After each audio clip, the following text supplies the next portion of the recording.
Live mula sa GMA Network Center, ito ang 24 oras. Magandang gabi po, Luzon, Visayas at Mindanao. Sumalpok at nagdire-diretso ang isang SUV sa lobby ng Manila Central University sa Caloocan. 7 ang sugatan, kabilang ang 6 na estudyante. Ayon sa pulisya, naapakan umano ng senior citizen na driver ang silinyador. Bagay na itinanggi nito. Nakatutok si Bea Pinlac.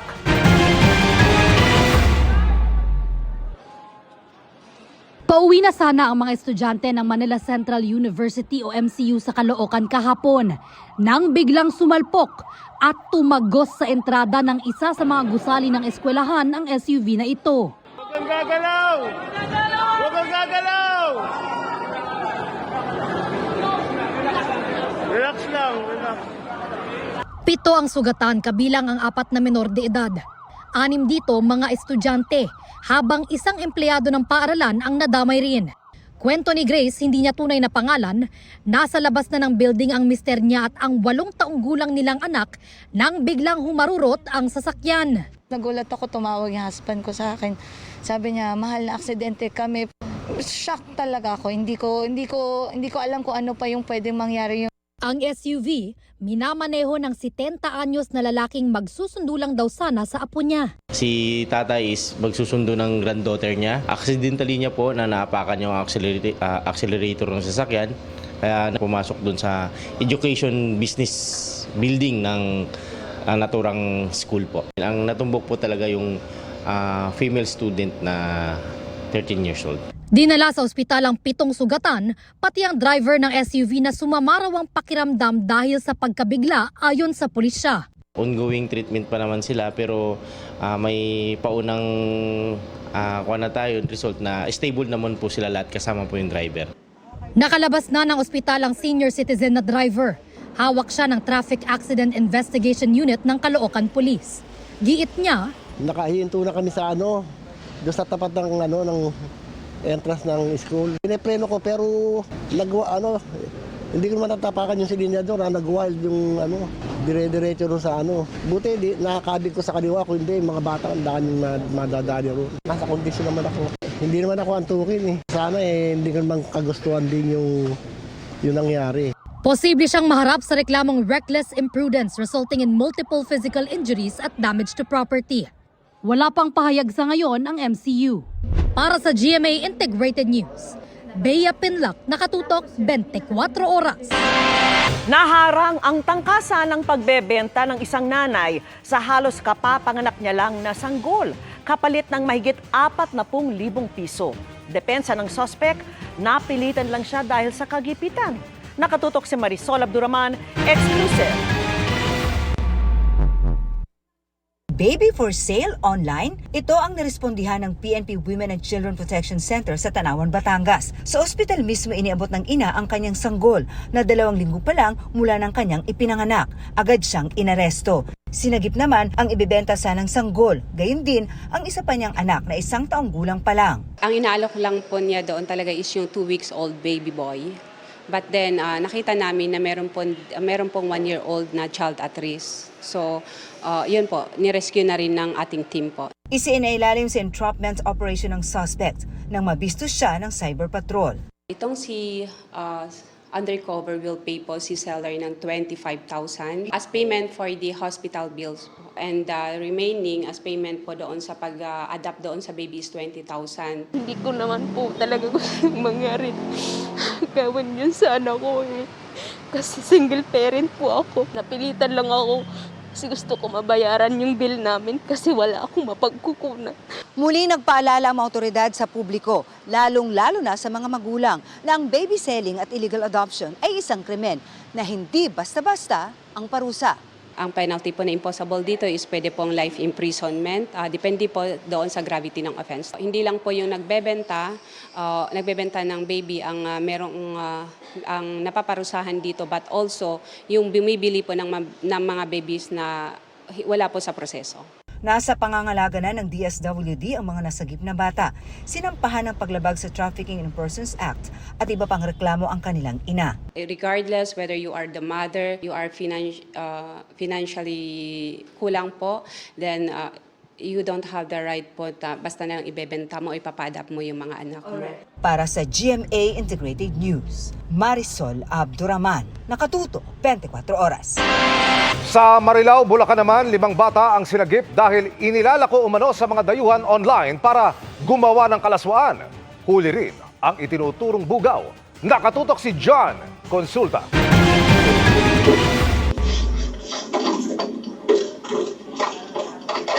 Pagdating sa target area sa Marilao, Bulacan, agad kumilos sa mga tauhan ng NBI Violence Against Women and Children Division.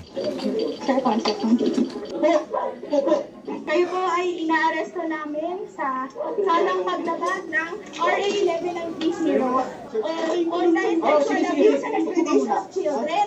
Dahil sa nangyari lang po ngayon na pag-offer ng mga bata. Arestado ang isang lalaki matapos mahuli sa akto ang kanyang pag-aalok sa dayuhang undercover ng live show ng mga bata. Sinagip naman ang babaeng pamangkin ng suspect at 4 pang bata na kalaro niya na may edad 7 hanggang 12 anyos. Para mahikayat ang mga bata sa online kalaswaan, binibigyan daw ito ng pagkain at perang hanggang 20 pesos. Ginagamit niya po yung mga bata para kumita siya sa pamamagitan ng pagla-live show or pinapahubad niya yung mga bata para masatisfy yung fetish ng customer niya. Ikinasa ang operasyon matapos mahuli ang isang US citizen sa Amerika na may hawak na malalaswang video ng mga bata na galing dito sa Pilipinas. Nang eksaminin ang cellphone ng suspect, nadiskubre ng mga ahente ang mala sex tourism na alok niya sa kanyang mga parokyano. Iniimbitahan niya pa yung foreigner na pumunta sa Pilipinas para physically ma-abuse yung bata. Sa Anti-Online Sexual Abuse or Exploitation of Children Law at Human Trafficking ang suspect habang sumasailalim na sa psychological counseling ang mga biktima. Para sa GMA Integrated News, John Consulta, nakatutok 24 oras.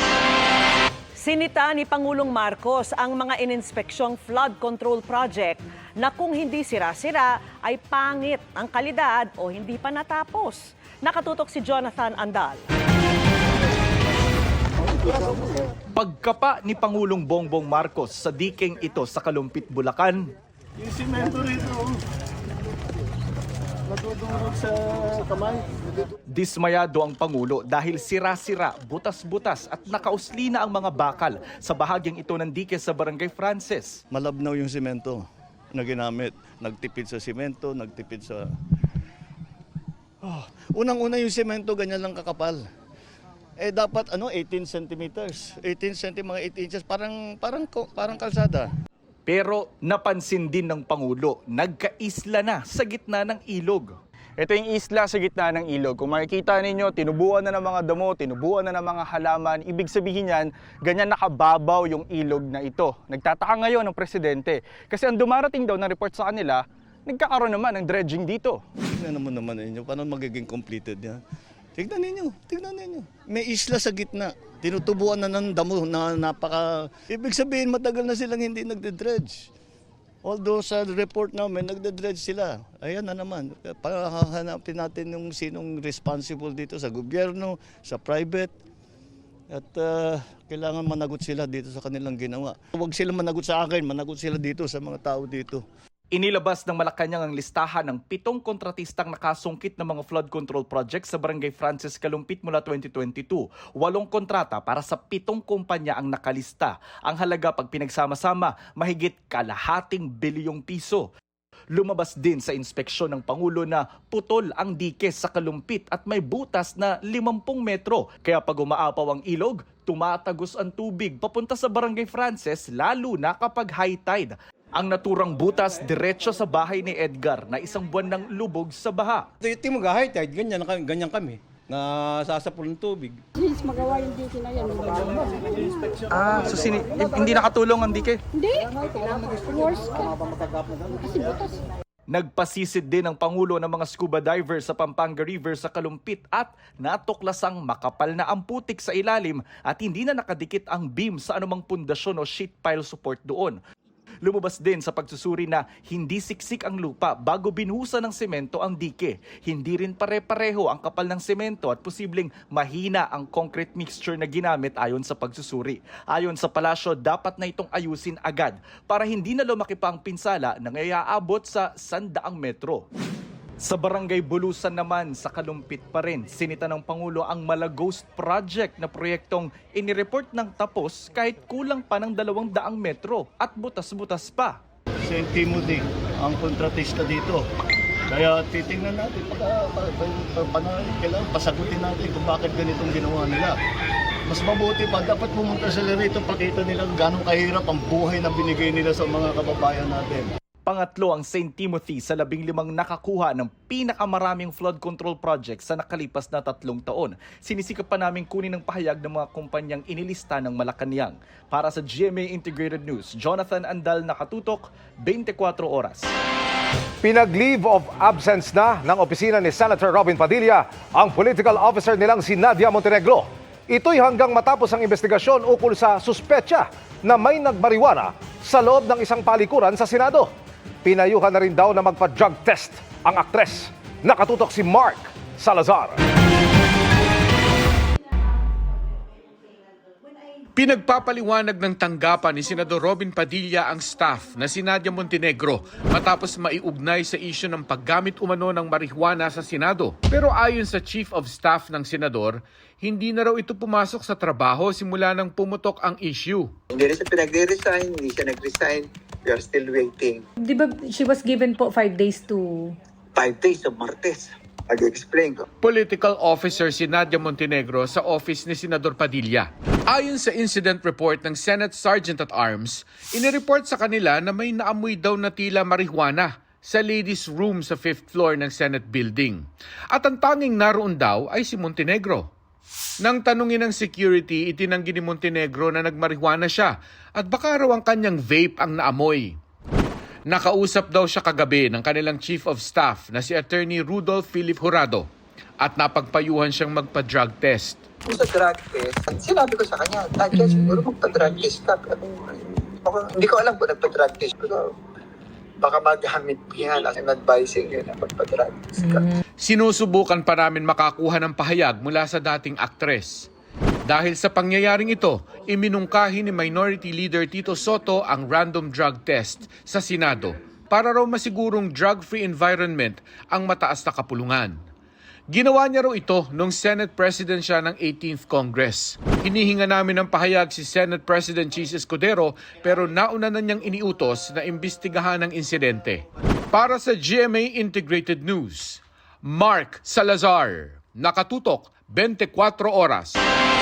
Nasa mga kongresista raw kung gusto nilang lagyan ng pondo ang AKAP o ang ayuda para sa Kapos ang Kita program sa 2026 budget, ayon yan kay Budget Secretary Amina Pangandaman. May ilang kongresista namang nananawagan na maisama na lang sa ibang programa ang mga tinutulungan ng AKAP. At nakatutok si Tina Panganiban Perez. Kahit hindi isinama sa National Expenditure Program ang AKAP o ayuda para sa Kapos ang Kita program, meron pa rin pondong pwedeng magamit para rito ngayong taon, ayon sa Department of Budget and Management. Paano'y kalahati lamang daw ng alokasyon sa AKAP ngayong 2025 ang nagamit ng DSWD at 2 taon ang validity nito. Malaki po kasi ang budget masyado sa AKAP. At out of 27 billion allocation for 2025, 13 billion pa lang ang nagagamit ng DSWD. So may natitira pa pong 13B na pwedeng nilang gamitin until the end of 2026. Ang AKAP ay programang isinulong ni House Speaker Martin Romualdez bilang ayuda para sa mga minimum wage at low-income earners. May mga bumatikos dito dahil isiningit umano ang alokasyon sa Bicameral Conference Committee para sa 2025 budget. Sabi ni Budget Secretary Amina Pangandaman, nasa mga kongresista daw kung gusto nilang lagyan ng pondo ang AKAP sa 2026 budget. Pero meron siyang paalala. So, nasa Congress na po kung gusto nilang idagdag ito ulit Pero sa amin po, hindi po siya kasama sa priority program. Matatandaan sinabi ni Pangulong Bongbong Marcos na handa niyang i-veto ang anumang probisyon sa 2026 budget na hindi naaayon sa prioridad ng kanyang administrasyon. Ang masakit po kasi pag nabivito, kunyari, ilagay po nila, tapos hindi natin priority, tapos vinito natin, tapon na po yan. Hindi naman po Wala na natin yung magagamit. allocated na pondo. Opo, sayang. Bababa na po yung level ng budget natin. Sana nilagay na lang po natin sa ibang programa na sa tingin natin mas makakatulong. Ayon kay House Deputy Speaker Janet Garin, may mga kongresistang sumusuporta sa AKAP. Pero dahil walang binigay na pondo rito ang Department of Budget and Management para sa 2026, nananawagan ng ilang kongresistang isama na lang sa ibang programa ang mga tinutulungan ng AKAP. Dahil walang bahay ang AKAP, mahirap siyang mapondohan. Pero andun pa rin yung hinaing ng mga kongresista na baka sa 2027 maibalik ito or ma-expand ngayon yung coverage ng AIX. Talagang nakakapanghinayang yung isang programa na na-demonize. Si House Committee on Public Accounts Chair Terry Ridon, ipinauubaya sa House Committee on Appropriations ang pagdedesisyon kung dapat ba itong pondohan o hindi. I'm not quite certain on what Congress will do, whether they will restore AKAP for next year, no? Pero very important po yung prinsipyo na kailangan ho nating tulungan, hindi lang po yung mga pinakamahirap po nating mga kababayan, kundi kasama din po dapat dito yung po mga near poor nating mga kababayan. Para sa GMA Integrated News, Tina Panganiban Perez, nakatutok, 24 oras. Happy Friday, chikahan mga kapuso! Reunited ang tambalang Jillian Ward at Rahil Birria para sa upcoming series na Never Say Die. At di lang kilig ang isa-serve nila sa fans. Pangmalakas ang action din na kanila nang pinaghahandaan. Makichika kay Nelson Canlas. Back to her regular grind si Jillian Ward sa unang taping day ng Kapuso action drama series na Never Say Die. Na-miss daw ng star of the new gen ang feels ng set, kaya excited siyang pumasok sa work today. Iba po talaga yung energy kapag nasa set. Hindi ko ma-explain na parang makikita mo yung mga katrabaho mo, tapos parang everybody's doing their best. Parang ang sarap sa feeling, parang super nakaka-energize yung vibe. Reunited si Jillian sa kanyang BFF na si Rahil Birria sa upcoming GMA Prime series. Dati nang nagkatrabaho ang dalawa sa Abot Kamay na Pangarap at sa Mga Batang Riles. Makakasama rin nila sa Never Say Die si pambansang Ginoo David Licauco. Gaganap si Jillian bilang anak ng isang pulis at magbabanggaan ang mundo nila ng investigative journalist na gagampanan naman ni David.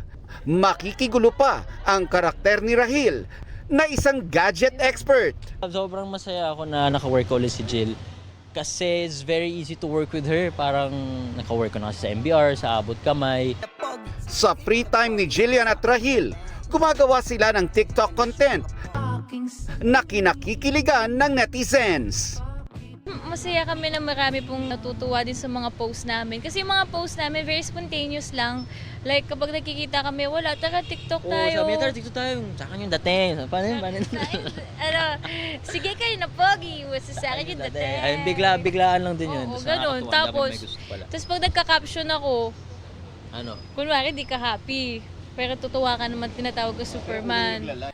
Favorite pastime ni Jillian ang dance lessons at kita naman sa mga ala Beyonce dance moves niya sa mga performance. Si Rahil naman, boxing ang ine-enjoy at gusto niya raw isama si Jillian. Hindi ko mapigilan eh. I box every day. And inaayaw ko siya pero ayaw niya eh. Ayaw niya pumunta ng box. Hoy, tagal mo na ako inaaya. Last year pa. Ayaw niya. Ayaw niya. Gusto ko, pero last year niya pa ako inaya kasi wala kang sense of time kasi. Next week. Tingnan ko. See? Nelson Canlas, updated sa Showbiz Happenings. Hinahanap na ng Caloocan City Veterinary Health Office sa nag-iwan sa 6 na aso sa tabi ng isang paaralan at kainan sa lungsod. Nagtulong-tulong din muna sa pagpapakain ng mga residente sa mga kaawa-awang hayop. Nakatutok si Oscar Oida. Walang maayos na masisilungan. mayroon pang iika-ika at hirap maglakad dahil sa pilay.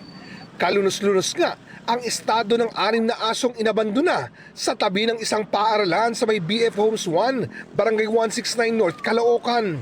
Karamihan sa mga ito, panay na lang ang kamot marahil sa tindi ng nadadamang pangangati ng katawan. Sumisilong na lang din sa ilalim ng mga nakaparadang sasakyan. Ayon sa mga tauhan ng isang kainan malapit sa lugar, linggo nang unang mapansin ang mga aso. Nasa isip lang po namin yun na iniwan po sila kasi po hindi po nawawala yung kahit isa po sa kanila. Magkakasama rin pa rin po sila hanggang ngayon. Hinala ng mga residente, posibleng iniwan ito ng isang shelter na hindi na kayang pakainin ang mga aso. Nag-report lang na meron daw isang sasakyan na nagbaba ng mga aso at iniwan na doon, inabando na. Sa ngayon, nakikipag-ugnayan na ang barangay sa City Veterinary Health Office para ma-rescue ang mga nasabing aso. Ang Caloocan, meron kaming animal pound, license ng Bureau of Animal Industry. Meron kaming 5 days keeping period. Binibigyan namin ng chance yung kung mayroong owner na makuha pa, ma-redeem yung animals. And kung sakaling wala talagang mag-adapt, pinupos namin yan for adoption. Pagtitiyak naman ng City Veterinary Health Office, iimbestigahan nilang maigi ang pangyayari at pananagutin ang may kagagawan nito.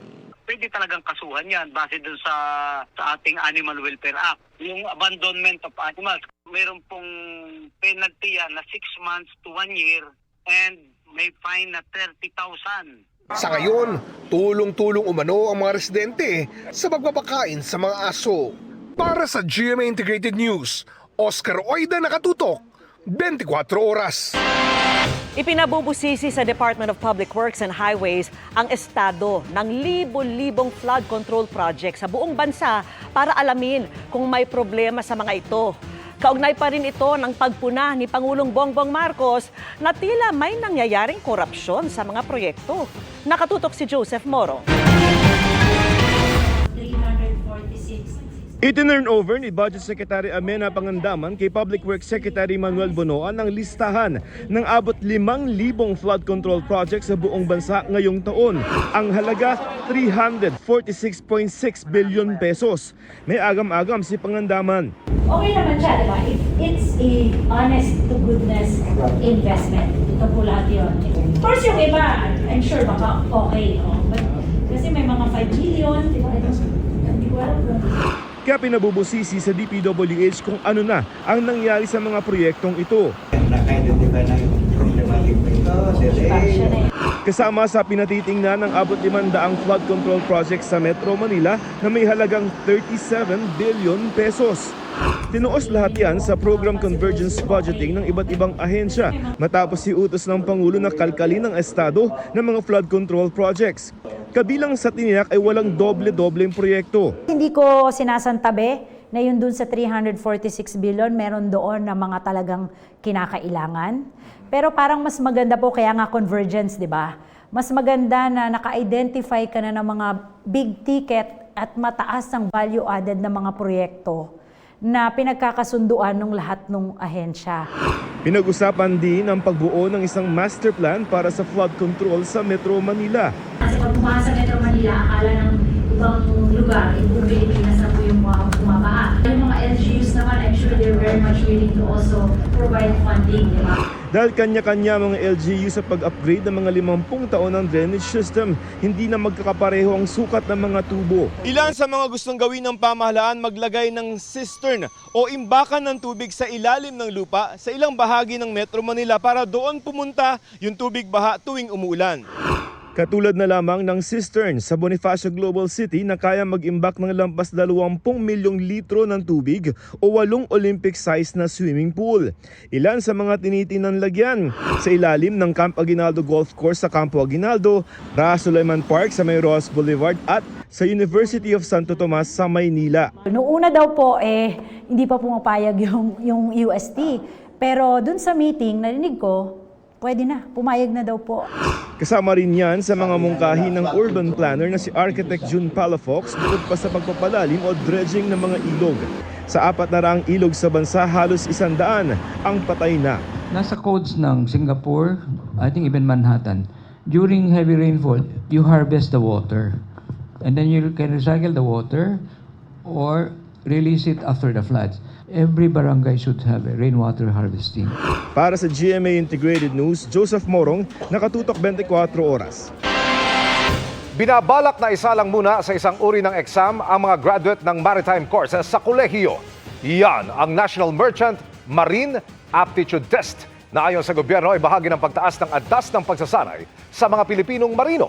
Ayon pa kay Pangulong Bongbong Marcos, may binubuo ring ladderized maritime education and training program para tuloy-tuloy ang pag-angat mula sa non-degree hanggang sa degree program. Tiniyak ito ng Pangulo sa pagdalo niya sa pagtatapos ng Philippine Merchant Marine Academy Kadaligtan Class of 2025 sa Zambales. Mabilis na chikahan tayo para updated sa showbiz happenings.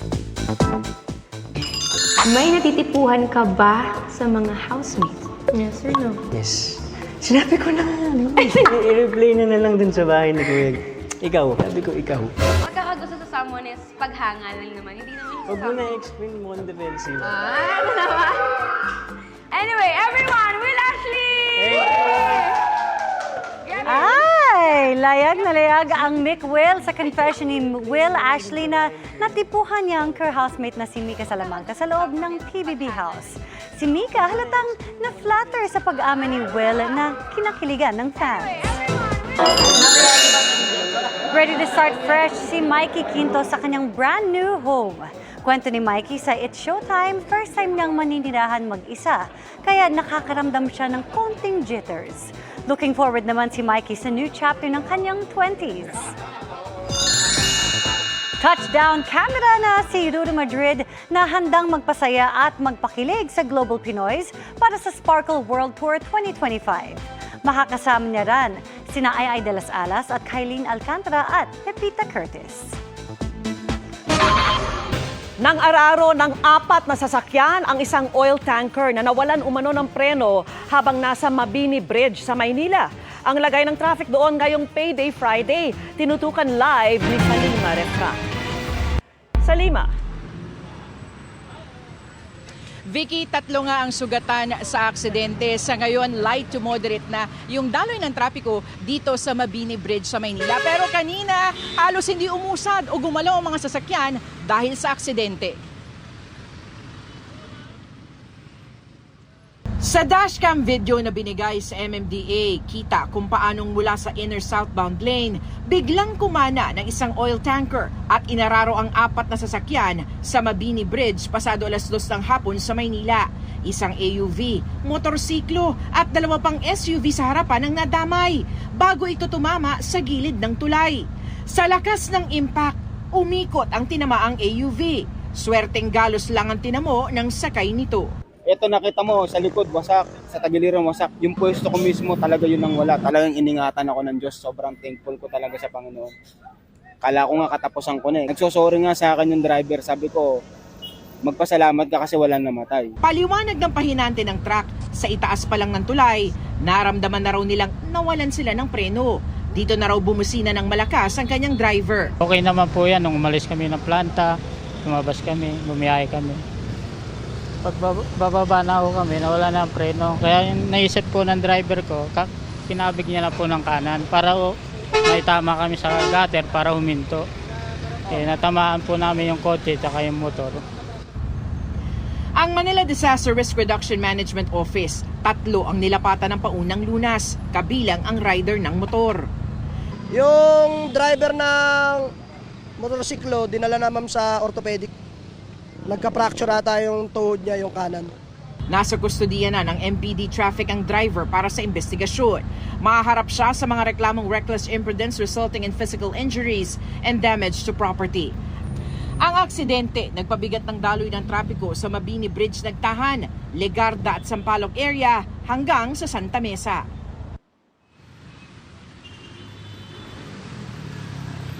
Vicky, kanina nga inaialis na yung dalawang sasakyan na inararo nitong oil tanker. Sa ngayon, nandito na yung Road Emergency Group ng MMDA para alisin ang nasabing tanker. At yan muna latest mula nga dito sa Mabini Bridge sa Maynila. Vicky. Maraming salamat sa iyo, Salima Refran. May namataang barko ng China Coast Guard sa labas ng Manila Bay ayon sa maritime analyst na si Ray Powell. Kinumpirma ng Philippine Coast Guard na may namataan niyang barko ng China sa coastal waters ng bansa pero sa bahagi umano ng Zambales at naitaboy rin kalaunan ng PCG. Nakatutok si JP Soriano. Sa post ng US Defense at Maritime Analyst na si Ray Powell, sinabi nitong namataan sa labas ng Manila Bay ang isang barko ng China, ang Coast Guard 3306. Ayon kay Powell, hinihintay daw nito ang paglabas ng BRP Cape San Agustin ng Philippine Coast Guard na siyang naatasang magpatrolya sa Bajo de Masinloc o Scarborough Shoal. Komento pa ni Powell, tila determinado daw ang China na harangin at sabayan ang anumang barko ng Pilipinas na maglalayag sa direksyon ng bahura. Tinanong namin ng mga mangingisdang pumapalaot sa Manila Bay at kalapit na probinsya gaya ng Cavite pero wala pa naman daw silang namamataan. Gayunpaman, kung totoo raw na umabot na malapit sa Manila Bay ang sasakyan ng China. Nakapagtalan din. Bakit? Siyempre medyo malapit na sila sa Pilipinas. So nakakailang lang din. Ang Philippine Coast Guard sinabing lumapit nga ang China Coast Guard vessel sa coastal waters ng Pilipinas pero sa bandang Zambales daw ito namataan. Nataboy din daw ito ng BRP Cape San Agustin pero malayo man sa Manila Bay ang CCG Vessel 3306. Hindi raw kailanman papayag ang PCG na gawing normal na ng China ang paglapit sa coastal areas ng Pilipinas. These are just the usual illegal deployment of the Chinese Coast Guard to normalize their presence along our coastal provinces. And the Philippine Coast Guard will never allow such normalization of illegal patrol. Pero ayon sa PCG, hindi maituturing na malayang pagdaan lang sa mga karagatan ang ginagawang paglapit ng China Coast Guard sa coastal waters ng Pilipinas. Dahil kapag niraradyuhan nila, pinaninindigan daw nitong nagsasagawa sila ng maritime patrol operations sa kanilang teritoryo. With that statement, it means that it is not an exercise of freedom of navigation. Ang pinakabagong kaso ng paglapit ng China Coast Guard sa Zambales nangyari ilang araw matapos magbanggaan ang dalawang barko ng China habang hinahabol ang BRP Suluan ng PCG. Sa pahayag ni Foreign Affairs Secretary Teresa Lazaro, sinabi niyang walang responsibilidad ang Pilipinas sa banggaang ito sa Bajo de Masinloc. Nangyari daw ito hindi dahil sa aksyon ng Pilipinas. Inulit din ng Pilipinas ang paniningil sa China nang hindi pa nababayarang danyo sa mga barko at kagamitan ng Pilipinas noong June 2024 at ang pagbabalik ng mga arms equipment na sinamsam ng China noon. Patuloy naming hinihingi ang reaksyon ng Chinese Embassy sa Pilipinas. Para sa GMA Integrated News, JP Soriano, nakatutok 24 oras. Inakusahan ng China ang Philippine Coast Guard ng dangerous maneuvers o delikadong pagkilos bilang tugon sa banggaan ng dalawang nilang barko sa Bajo de Masinloc nitong Lunes. Ayon po sa ulat ng Reuters, sinabi ng Chinese Ministry spokesperson na inilagay ng mga barko ng Pilipinas sa panganib ang kanilang barko at mga tauhan. Dagdag pa nila, dapat tigilan daw ng Pilipinas ang mapanghimasok at mapanghamong aksyon. Pero sabi ng Department of Foreign Affairs, hindi Pilipinas ang dahilan kung bakit nagbanggaan ang mga barko ng China. Kung matatandaan, inahabol ng mga barko ng China ang barko ng Pilipinas noon. Umarangkada ang barko ng China Navy malapit sa barko ng Philippine Coast Guard nang bumangga ito sa barko ng China Coast Guard. Na-recover ng Philippine Coast Guard ang isang rocket debris sa Looc Occidental, Mindoro. Ayon sa PCG, nadiskubre ng isang mangingisda ang naturang debris. Meron itong nakaimprentang flag ng People's Republic of China. May habang 14 na talampakan at lapad na 10 talampakan. Pinaniniwalaang galing ito sa Long March 7A rocket launch ng China noong Hulyo. Mga kapuso, patuloy na minomonitor ng Pag-asa ang mga cloud cluster o kumpol ng mga ulap sa paligid ng bansa. Ayon sa Pag-asa, posibleng 2 low pressure area ang mabuo ngayong weekend. Isa sa West Philippine Sea at isa sa silangan ng Luzon. Sa ngayon, hindi inaalis ang tsansa nito maging bagyo pero mababa ang tsansang tumawid sa kalupaan. Posible pang magkaroon ng pagbabago kaya tumutok lamang sa mga update. Base sa datos ng Metro Weather, umaga bukas, may pag-ulan na sa Mimaropa, Calabarzon, Zambales, Bataan at Western Visayas. Pagsapit ng hapon, mas malawakan na ang pag-ulan kasama ang halos buong Luzon, Western Visayas, Negros Island Region at Eastern Visayas. May malalakas na ulan kaya doble ingat at maging alerto sakaling bumaha o magkaroon ng landslide. Kalat-kalat naman ang ulan sa Mindanao. Sa linggo, bahagyang mababawasan ang ulan sa Luzon maliban na lamang sa Central at Southern Luzon, Bicol Region at malaking bahagi ng Visayas at Mindanao. Sa Metro Manila, mataas ang tsansa ng ulan bukas at sa linggo ng hapon kaya kung may lakad, huwag kalimutang magdala ng payong. Kahit wala ng bagyo at wala pa rin bagong sama ng panahon, inulan ang ilang lugar sa bansa dahil sa epekto ng habagat at thunderstorms. At nakatutok si Darlene Kai. Umaga pa lang, matinding ulan na ang naranasan sa parang sulong ngayong araw. Kasabay niya ng malakas na bugso ng hangin. Bumuhos din ang malakas na ulan sa Bonggao, Tawi-Tawi. Sa Pagalungan, Maguindanao del Sur, nasira ang bahagi ng slope protection sa National Highway na pinalala umano ng mga pagbaha nitong mga nakaraang araw. Naranasan din ang masamang panahon sa ilang bahagi ng Luzon, gaya ng malakas na hangin at ulang nakaapekto sa ilang bahagi ng Batanes. Ayon sa Pag-asa, habagat at localized thunderstorm ang nagpaulan sa ilang bahagi ng bansa. Para sa GMA Integrated News, Darlene Kai, nakatutok 24 oras. Good news po sa mga lolo't lola, pwede nang ma-access ang Senior Citizen ID sa inyong gadgets. Yan ang inilunsad na Digital Senior Citizen ID na magagamit sa pagkuha sa mga benepisyo, diskwento at ibang serbisyo. Tulad po ng Physical Senior Citizen ID. Nakatutok si Oscar Oida.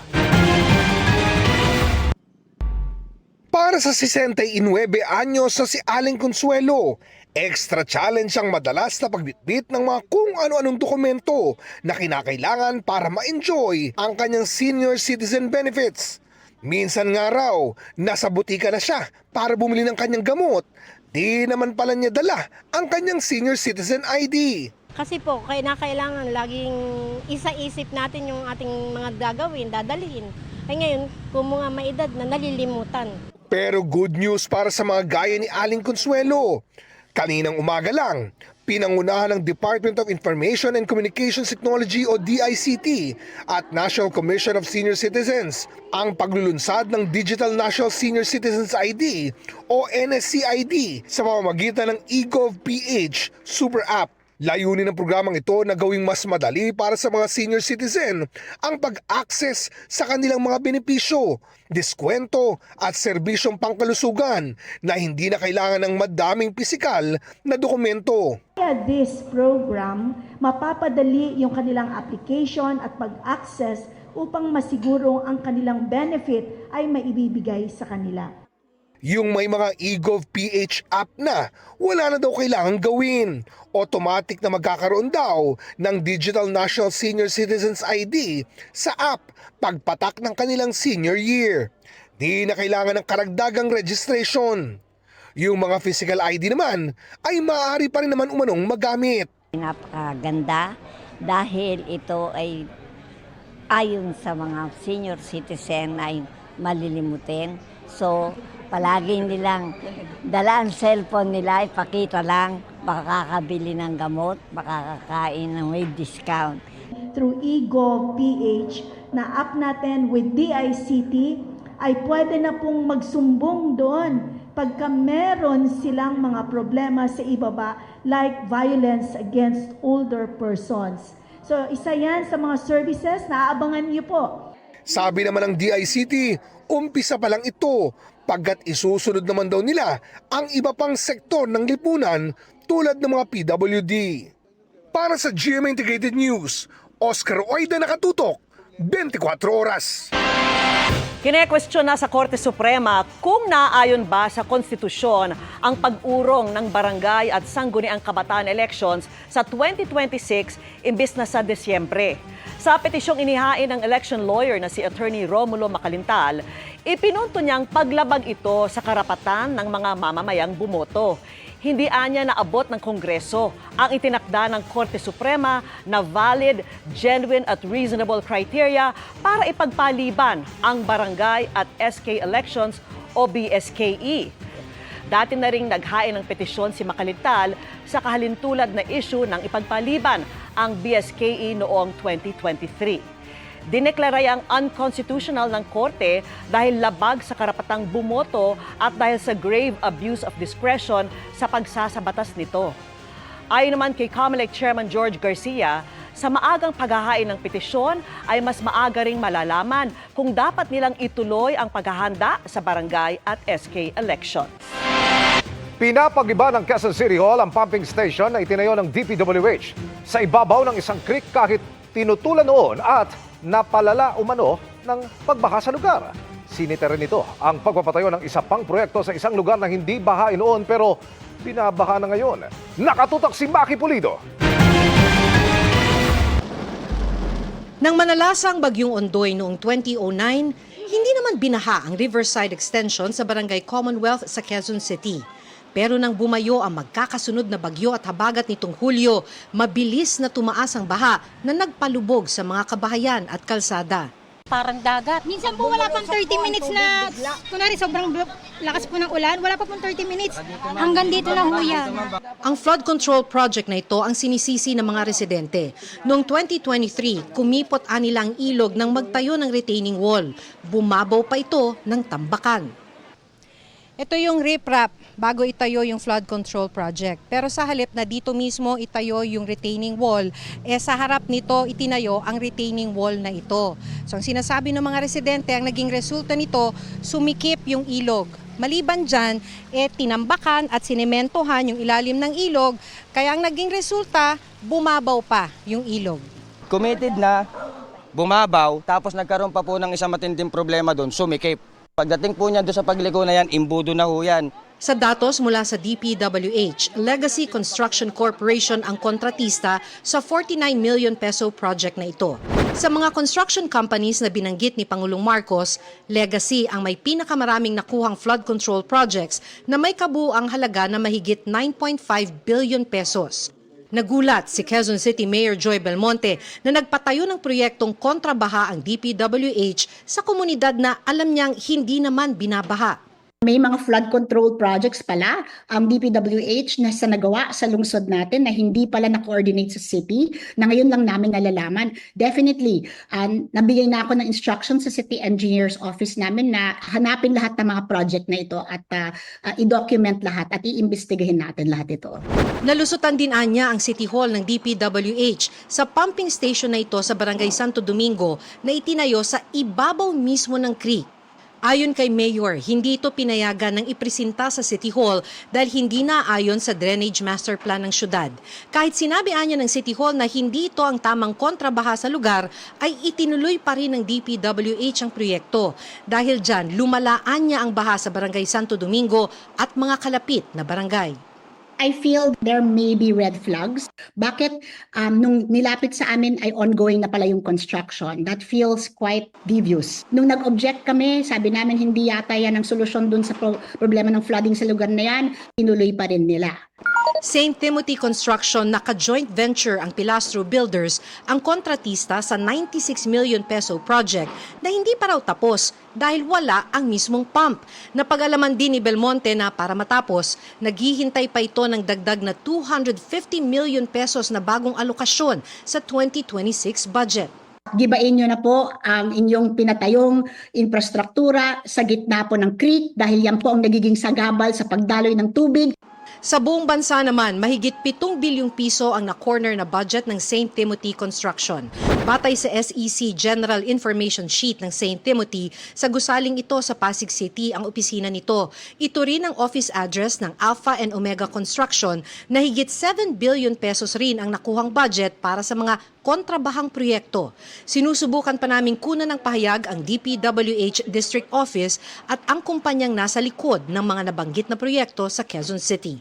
Para sa GMA Integrated News, Maki Pulido, nakatutok, 24 oras. Kabilang ang ilang mga business group sa mga nanawagan sa Supreme Court na baliktarin ang desisyon nito sa impeachment case ni Vice President Sara Duterte. Punto nila, pinigilan ng desisyon ng SC ang due process. Tila ipinapakita rin nila ng korte na walang consequence ang pang-aabuso sa kapangyarihan at katiwalian. Kung walang accountability, nawawalan nila ng tiwala sa gobyerno ang mga investor at magkakaroon ito ng epekto sa ekonomiya ng bansa. At kapag nawala ng kumpiyansa ang mga mamumuhunan, magmamahal ang halaga ng pagnenegosyo. Apektado nito ang supply chain at sa huli, ang mga consumer ang mahihirapan. Binulabog ng pagsabog ang isang restaurant sa Tagbilaran City, Bohol. Nangyari ang pagsabog pasado alas 2 ng madaling araw. Bumagsak ang buong kisame at nagkalat ang mga bubog sa kainan na nakatakda sanang magbukas ngayong araw. Damay sa pagsabog ang mga katabing establishmento. Nagdulot din ito ng blackout sa ilang lugar sa barangay Dampas. Pasado alas 3 ng madaling araw na ibalik ang kuryente. Walang nasaktan sa pagsabog pero patuloy na iniimbestigahan ang sanhi nito. Inihahanda na ni Baguio City Mayor Benjamin Magalong ang mga dokumentong makatutulong anya sa pag-imbestiga sa mga flood control project. Kasunod ito ng paghimok ng Malacanang kay Magalong na ilahad kay Pangulong Bongbong Marcos ang kanyang mga nalalaman tungkol sa umunoy katiwalian sa mga proyekto. Ayon kay Magalong, mismong mga kontraktor at ilang opisyal ng mga LGU ang nagsabi sa kanya kaugnay ng moro-morong bidding at hatian ng pondo.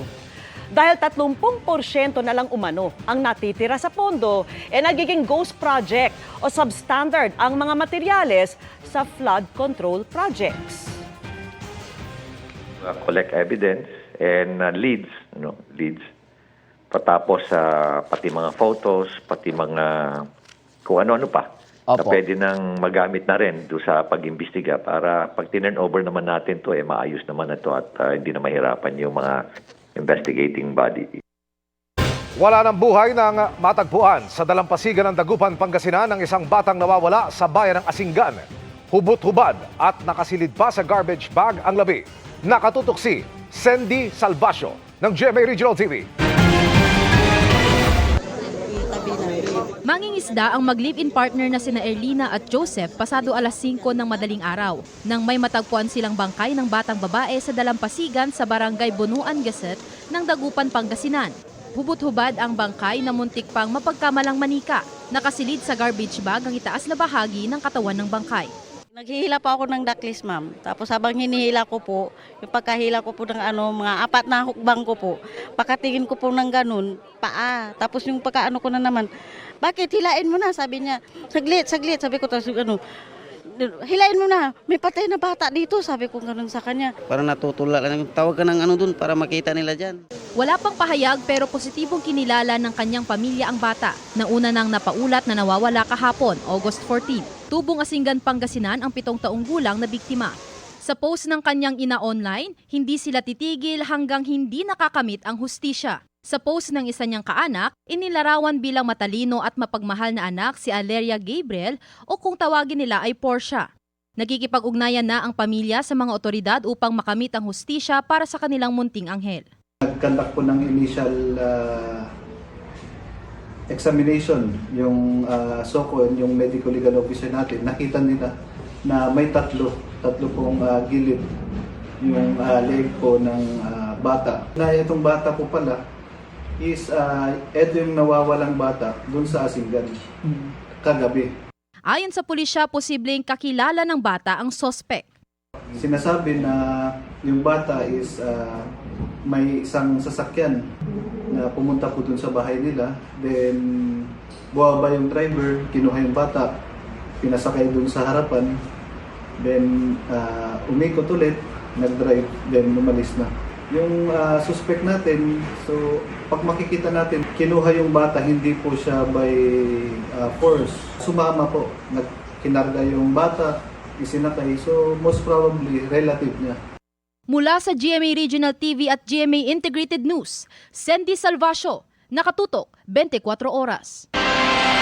Posible ang dagdag bawas sa presyo ng produktong petrolyo sa susunod na linggo. Humigit kumulang 50 sentimo ang posibleng dagdag sa presyo kada litro ng gasolina. Rollback naman ang inaasahan sa diesel na humigit kumulang 70 sentimo at sa kerosene na maglalaro sa piso kada litro. Base po yan sa 4 na araw na trading, kaya posible pang magbago.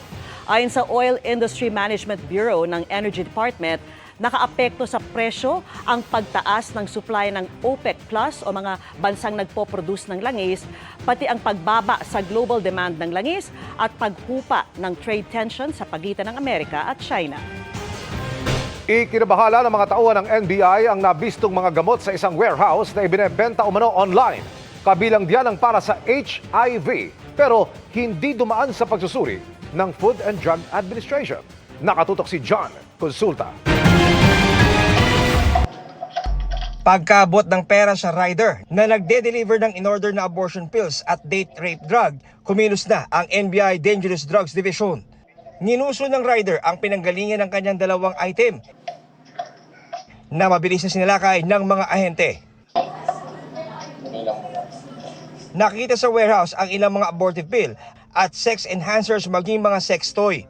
Binibenta raw ang mga ito ng isang illegal na seller online.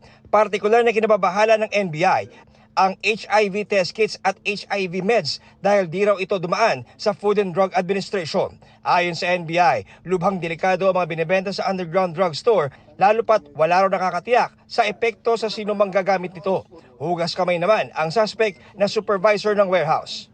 May sinusundan lang po ako na siya yung pinakang-boss. Chinese po siya, sir. We recommended filing of charges for violation of the FDA law in relation to the Cyber Act Prevention Act. Number 2 is yung Consumers Act and then the Pharmacy Law. Para sa GMA Integrated News, John Consulta, nakatutok 24 oras. Busy man sa kanyang showbiz commitments, ganap ng Ambassador for Environment and Nutrition si Shuvi Etrata. And the wait is almost over din dahil masisilayan na natin soon ang fight scene ni Veshdita at Sangre Pirena sa Encantadia Chronicle Sangre. Makichika kay Athena Imperial. Di lang sa TV, tinangkilik din online ng mga kapuso ang kwento ng tunay na buhay ni Shuvi Etrata sa magpakailanman nitong nakaraang Sabado. Sa YouTube, umabot na sa 1.9 million ang views ng episode. Kwento ni Shuvi, challenge para sa kanya na balikan at gampanan ang sariling buhay. Knowing na I'm still not the best actor there is.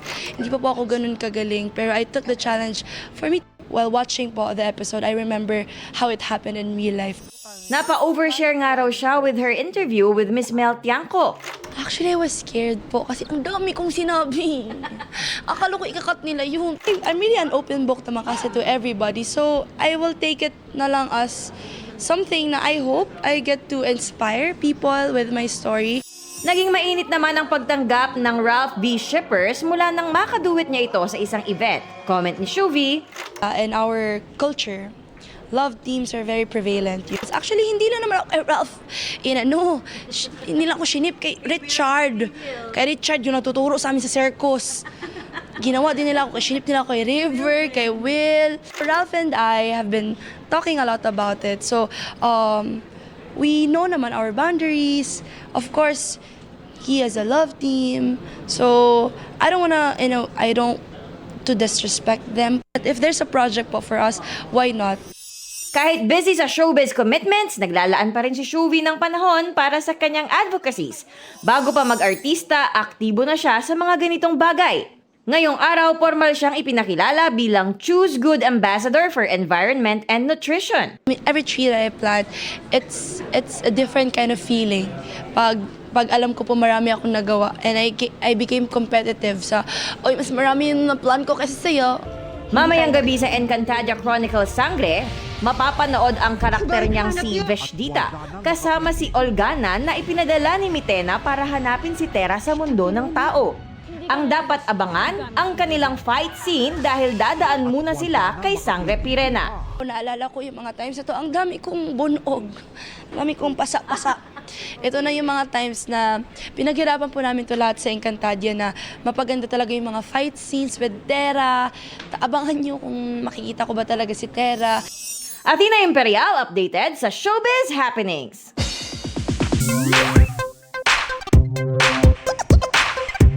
Ayan, sabi nga ni Iya, weekend na naman mga kapuso. Time to distress. Ikaw ba, Emil, anong ginagawa mo pag weekend? May trabaho pa rin, ma'am. May Sabado.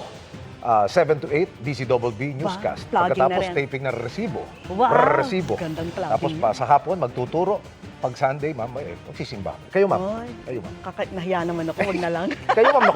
Kayo naman ba? Gusto mo, Wala, interested syempre. ng mga kapuso? Naku, chill-chill lang sa bahay. Diba, ang sarap yung nakapambahay ka Okay. lang. Mhm. Ah, Hindi relax naka-heels. ka sa couch, di ba? Hindi naka-heels. Oo, hindi naka-heels. Paayos-ayos na mga gulo-gulo, gano'n. Yan, o di pa inyo. Yung iba, Vicky, Oh, ano? susugod sa nightlife. Pag Biyernes, mamaya yun. Pero marami na ring healthy ang trip. Kaya tumatakbo, nagra-running. Oo nga, Emil, pero eto ka. Sa Brazil, tila pinagsama yan ng hindi sinasadyang lumahok sa fun run. Nako, eto na si Kuya. Agaw eksena na nga yang si Kuya na pasuray-suray na tumatakbo sa isang 8-kilometer fun run, ha? Ayan, tingnan mo, hindi siya naka-uniform, wala namang number tag at eto ka, nakatsinelas lang. Siya si Isake dos Santos Pino, nalasing umano ng maligaw sa karera at hindi na malayang, abay, nasa starting line na pala. Para mawalaan niya ang amats, yung tama, at pagpawisan, itinuloy niya ang pagtakbo na pinayagan naman ng mga organizer. At, maniwala po kayo mga kapuso, Vicky, finisher siya kahit may hangover pa. Grabe, ah. Hindi lang complimentary medal bilang 8K finisher ang kanyang nakuha sa inakalang pantanggal amats na takbuhan dahil nabago rin ang kanyang buhay. Aba, Bakit? napag-alaman kasing homeless si Isake, kaya marami ang nagmagandang loob na tulungan siya.